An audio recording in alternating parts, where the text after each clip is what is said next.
সবাইকে স্বাগতম আমার ইউটিউব চ্যানেল শিক্ষার প্রগতি কোচিং সেন্টার। যদি কেউ নতুন হয়ে থাকো তাহলে চ্যানেলটি সাবস্ক্রাইব করে দিয়ে বেল আইকনটি অন করে দিও।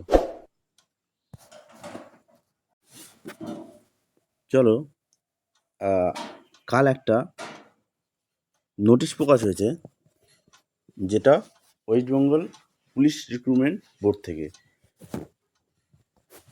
এই নোটিশটা এর আগেও প্রকাশ হয়েছে, কিন্তু এখানে এটা দিয়েছে শুধু কিছুটা সিট বাড়ানো হয়েছে। এখানে বলছে, দেখো এটা আসছে কোথা থেকে, আসছে হচ্ছে West Bengal police of recruitment board, Akash Bhavan, 5 floor, cross road, block sector 2, Salt Lake City, Kolkata. বলছে recruitment to the post of the constable, lady constable in Kolkata police 24।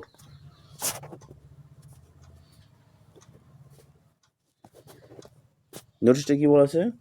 নোটিশটাতে বলা আছে যে নোটিশ 25/2025 কনস্টেবল, ডেট 18/9/2025 তারিখে প্রকাশিত হয়েছে। এবং এটা রেফারেন্স নোটিশ, মানে আগের যে নোটিশটা প্রকাশিত হয়েছে সেই নোটিশটার নাম্বার হচ্ছে এটা। হচ্ছে এখানে বলা হচ্ছে this is information that the vacancy position for recruitment to the post constable and lady constable in Kolkata police has been revised and give।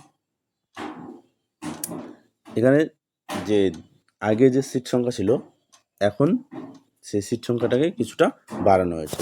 চলো দেখে নিই কোথায় কোথায় বাড়ানো হয়েছে বা কোথায় কোথায় কী বাড়লো। বলছে যে আনরিজার্ভ ক্যাটাগরিতে যারা ছিলেন, আনরিজার্ভ ক্যাটাগরিতে ইউআর ক্যাটাগরিতে টোটাল কনস্টেবল পদে ছিল 544 জন, সেখানে লেডি কনস্টেবল হবে 47 জন। এবার হচ্ছে ইসি ক্যাটাগরি 470 জন, সেখানে লেডি 45 জন নেবে। আনরিজার্ভ এইচজি নেবে 254, সেখানে হচ্ছে লেডি নেবে হচ্ছে 228 জন।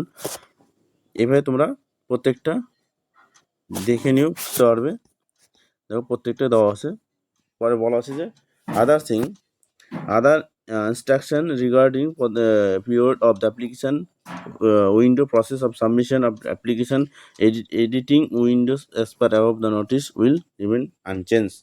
বলছি যদি কোনো কারণে কিছু চেঞ্জ করা হয় সেটা আবার নোটিশ দিয়ে জানানো হবে। যদি পুলিশের জিকে তোমরা আমাদের সাথে শিখতে চাও বা আমাদের কোচিং সেন্টারের সাথে যুক্ত চাও, তাহলে আমাদের স্ক্রিনে দেওয়া যে নাম্বার, সেই নাম্বারে হোয়াটসঅ্যাপ আছে, সেখানে একটা মেসেজ করবে, তাহলে তোমাদেরকে সেই গ্রুপে বা সেই ব্যাচে অ্যাড করে নেওয়া হবে। ভিডিওটি কেমন লাগলো অবশ্যই জানাবেন। আর যারা নতুন এসেছেন তারা প্রত্যেকে সাবস্ক্রাইব করে বেল আইকনটি অন করে দেবে এবং একটি লাইক এবং শেয়ার করবে, যাতে অন্যদেরও এই ভিডিওটি কাজে লাগে। ধন্যবাদ সকলকে।